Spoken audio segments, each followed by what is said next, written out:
82,80,000గా ఉన్నాయి. ఏడాదికి 4.5 లక్షల ఇల్లు నిర్మించాలని ప్రభుత్వం భావిస్తోంది.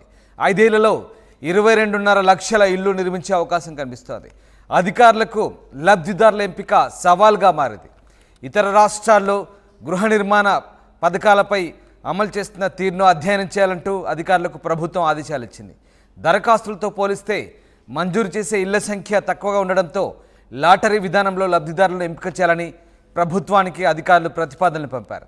సాధ్యమైనంత త్వరగా లబ్ధిదారుల ఎంపిక పూర్తి చేస్తామంటూ అధికారులు చెప్తున్నారు. గతంలో ఉన్న డబుల్ బెడ్రూమ్ ఇళ్ల స్థానంలో కాంగ్రెస్ ఇందిరమ్మ ఇళ్ల పథకాన్ని ప్రవేశపెట్టింది. బడ్జెట్లో ఈ పథకానికి 7,740 కోట్లు కేటాయించింది ప్రభుత్వం. ఈ మేరకు మార్గదర్శకాలు కూడా జారీ అయ్యాయి. అయితే 4 దశల్లో ఇళ్ల నిర్మాణానికి నిధులు విడుదల చేస్తోంది ప్రభుత్వం. మార్చి 11న భద్రాచలంలో ఇందిరమ్మ ఇళ్ల పథకాన్ని సీఎం రేవంత్ ప్రారంభించారు. ఇళ్ల నమూనాలను ముఖ్యమంత్రి ఆవిష్కరించారు. 1,000 కోట్ల రుణం మంజూరు చేసింది హడ్కో.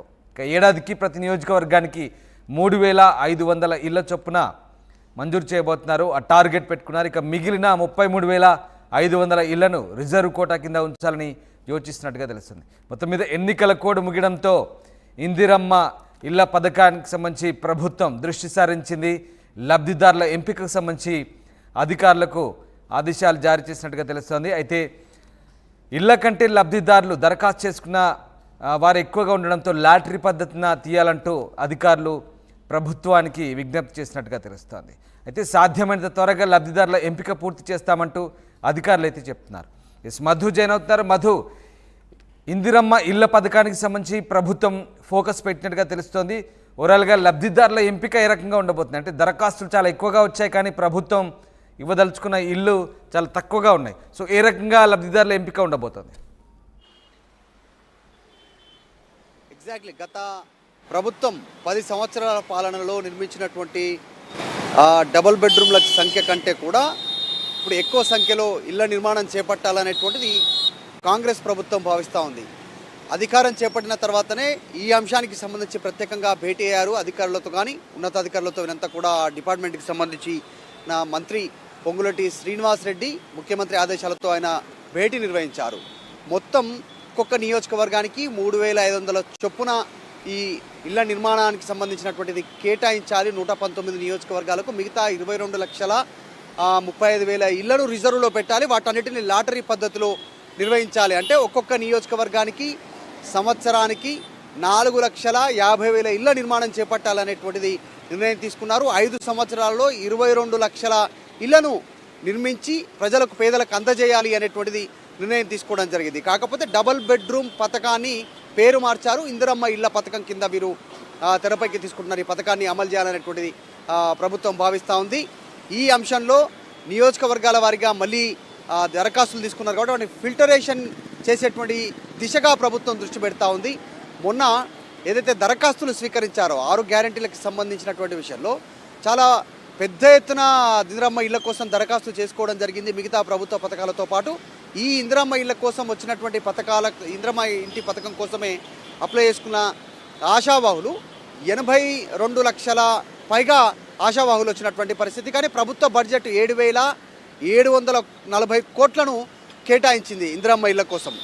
ఈ బడ్జెట్ అలొకేషన్లో కేవలం 22 లక్షలకు పైగా ఇళ్లను మాత్రమే నిర్మాణం చేయడానికి, అది కూడా సంవత్సరానికి 4,50,000 చొప్పున, మొత్తం 5 సంవత్సరాలకు 22 లక్షల చొప్పున ఇళ్లను నిర్మాణం చేపట్టాలనేటువంటిది. దరఖాస్తుదారుల సంఖ్య చూస్తేనేమో దానికి 4 ఇంతలు ఉంది. ప్రభుత్వం తీసుకున్నటువంటి బడ్జెట్ అలొకేషన్ ఇచ్చినటువంటి దాని మీద 4 ఇంతలు లబ్ధిదారులు, అంటే ఎవరైతే ఆశావాహులు ఉన్నారో, మేమందరం లబ్ధిదారులం అనుకుంటున్నారో వాళ్ళు అప్లై చేసుకున్నారు. దాన్ని ఫిల్టర్ చేయడమే ప్రభుత్వం ముందున్నటువంటి అతిపెద్ద సమస్య. మొత్తం ఒక్కొక్క ఇంటి నుంచి ఇప్పుడు ఉమ్మడి కుటుంబాలుగా ఉన్నటువంటి వాళ్ళు కూడా, అందులో పెళ్ళైనటువంటి వాళ్ళు, కొడుకు కోడలు సపరేట్ ఫ్యామిలీగా వాళ్ళు అదే ఇంటి నెంబర్తో అప్లై చేసుకోవడం జరిగింది.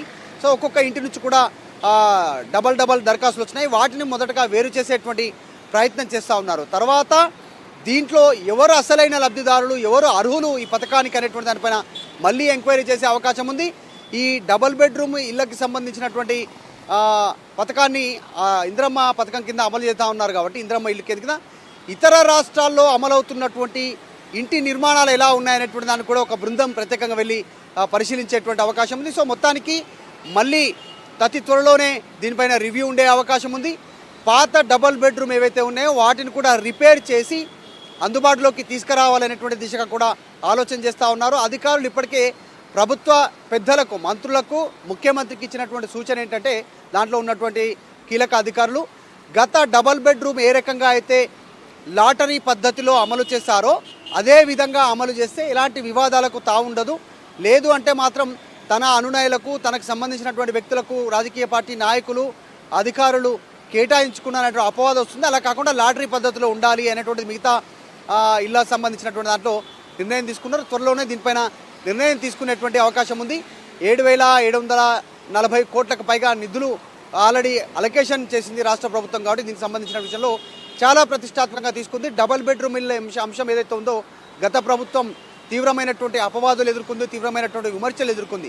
సో ఆ విమర్శలు రాకుండా ఇందిరమ్మ ఇళ్ళ పథకానికి సంబంధించిన దానిపైన దృష్టి పెట్టాలనేటువంటిది ప్రభుత్వం భావిస్తూ ఉంది. కాబట్టి దీనిపైన ప్రత్యేకంగా కార్యాచరణ రూపొందించుకున్న తర్వాత దరఖాస్తుల ఫిల్టర్ అయిన తర్వాత ఈ ఇంటి నిర్మాణం చేపట్టడానికి ప్రభుత్వం సిద్ధమవుతా ఉంది. రామ్, బట్ మధు, అంటే గతంలో నిర్మించిన ఇల్లు, గత ప్రభుత్వంలో నిర్మించిన ఇల్లు పూర్తిగా ఇప్పుడు అధ్వాన స్థితికి చేరుకున్నాయి. వాటిని పంచాలంటే రిపేర్ చేయాలి. కనీసం అవన్నీ కూడా కిటికీలు, ఊచలు అవన్నీ కూడా దొంగల పాలైన పరిస్థితి. ఆ రిపేర్లకే దాదాపు 1000 కోట్ల పైగా ఖర్చే అవకాశం ఉన్నట్టుగా అంచనాలు వేస్తున్నారు అధికారులు. సో ఇదంతా కూడా సాధ్యమయ్యే పనేనా? బడ్జెట్ పరంగా ఇబ్బందులు తలెత్తే అవకాశం ఉంది. అండ్ అలాగే దరఖాస్తులు కూడా ఇప్పుడు 82.5 లక్షల పైగా వచ్చాయి. లబ్ధిదారులకు సంబంధించి కూడా 5 ఏళ్లలో 22.5 లక్షలు మాత్రమే ఇచ్చే అవకాశం ఉంది. ఇదంతా కూడా అధికారులకు సవాల్గా మారే అవకాశం లేదా? ఖచ్చితంగా సవాల్గా మారేటువంటి అవకాశం ఉంది. ఎందుకంటే 4 ఇంతలు అప్లికేషన్స్ రావడము, 4 ఇంతలు వాళ్ళంతా కూడా డబుల్ బెడ్రూమ్స్ సంబంధించిన స్కీమ్ కోసం అప్లై చేసుకోవడము, వీళ్ళంతా కూడా దాన్ని ఫిల్టర్ చేయడం పైనే అధికారులు ప్రత్యేకంగా ఒక డ్రైవ్ నిర్వహించేటువంటి అవకాశం ఉంది. మరొకటి, గత ప్రభుత్వం ఆల్రెడీ నిర్మాణం చేపట్టి ప్రజలకు ఇంకా డిస్ట్రిబ్యూషన్ చేయనటువంటి, లబ్ధిదారులకు డిస్ట్రిబ్యూషన్ చేయనటువంటి డబుల్ బెడ్రూమ్స్ ఉన్నాయి. ఆల్రెడీ లబ్ధిదారులు సెలెక్ట్ కూడా అయ్యారు.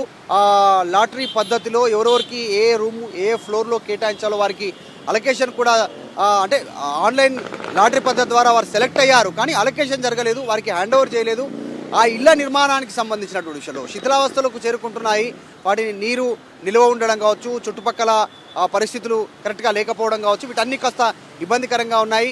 తర్వాత గోడలు, తర్వాత డోర్లు, కిటికీలు వీటన్నిటిని రిపేర్ చేసి మళ్ళీ ఇవ్వాలి అనేటువంటిది లబ్ధిదారులు ఆందోళన చేస్తూ ఉన్నారు. పలు జిల్లాల్లో కూడా మనం చూసాం. రీసెంట్గా ఈ ప్రభుత్వం ఏర్పడిన తర్వాత కూడా ఆల్రెడీ కంప్లీట్ అయ్యి లాటరీ పద్ధతిలో కేటాయించినటువంటి మా ఇల్లు ఉండడానికి అనుకూలంగా లేవు, ప్రభుత్వమే రిపేర్ చేసి అంతా సరిచేసి ఇవ్వాలనేటువంటి ఆందోళనలు పలు ఏరియాలో చేస్తూ ఉన్నారు. కాబట్టి దీనిపైన కూడా ప్రభుత్వం అధికారులను ఆదేశించేటువంటి అవకాశం ఉంది. రిపేర్ చేసిన తర్వాత లబ్ధిదారులకు ఇవ్వాలనేటువంటిది. దాని తర్వాతనే ఈ ఫిల్టర్ చేయడమే ప్రభుత్వం ముందున్నటువంటి అతిపెద్ద సమస్య. 82 లక్షలకు పైగా వచ్చినటువంటి అప్లికేషన్లలో అసలైన లబ్ధిదారులు ఎవరు అర్హులు అందుదానికి అనేటువంటిది దానిపైన దృష్టి పెట్టి దాన్ని ఫిల్టర్ చేసిన తర్వాత ఎలా నిర్మాణ ప్రక్రియ ప్రారంభమయ్యే అవకాశం ఉంది.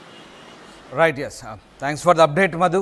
ఇది మొత్తం మీద ప్రభుత్వం అయితే ఇందిరమ్మ ఇళ్ల నిర్మాణానికి సంబంధించి ఫోకస్ పెట్టింది. లబ్ధిదారుల ఎంపిక 3 నెలల్లో పూర్తి చేయాలంటూ దరఖాస్తులను పూర్తి స్థాయిలో పరిశీలించాలంటూ టార్గెట్ పెట్టింది. ఏడాదికి 4.5 లక్షల ఇల్లు నిర్మించాలంటూ ప్రభుత్వం నిర్ణయించుకుంది. అయితే ప్రస్తుతానికి లబ్ధిదారుల ఎంపిక అధికారులకు సవాల్గా మారిందని చెప్పొచ్చు. ఇతర రాష్ట్రాల్లో అమలు చేస్తున్న గృహ నిర్మాణ పథకాలపై అధ్యయనం చేయాలంటూ అధికారులకు ప్రభుత్వం అయితే ఆదేశాలు ఇచ్చింది.